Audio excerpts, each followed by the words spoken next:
I think the Lord deserves something more than a reward. Right? Being an expert in the area of your faith. Ang galing po rin expert siya. And the Lord is expecting the same from us. Be an expert. Sabi niyo pa, I would like to be, sabi niyo I would like to be an expert. Oh, I would like to be a master. Pag tinanong ba, ano ginagawa mo sa Diyos? Saka ako na rin.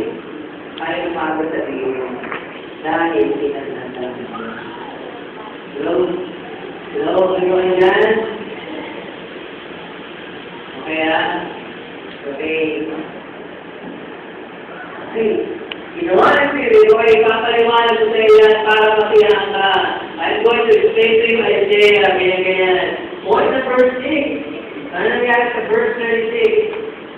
38, kasali ko dyan, as they traveled, so matagamit na yan, papaliwanag si David, as they traveled along the road, they came to some water, and the eunuch said, look, here is water. Why shouldn't I be baptized? And he gave orders to stop the chariot, and both Philip and the eunuch went down into the water and said, baptize him. Ano nangyari dyan?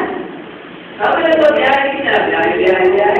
Nakakita yung eunuch na parang ilog, bali yung water, sabi niya, uy, may tubig. Ibabaptize muna ako ngayon. Ang hindi natin napapasig sa aga nila ito. Paano niya nalaman? Nalaman niya ito. Ano po nangyari?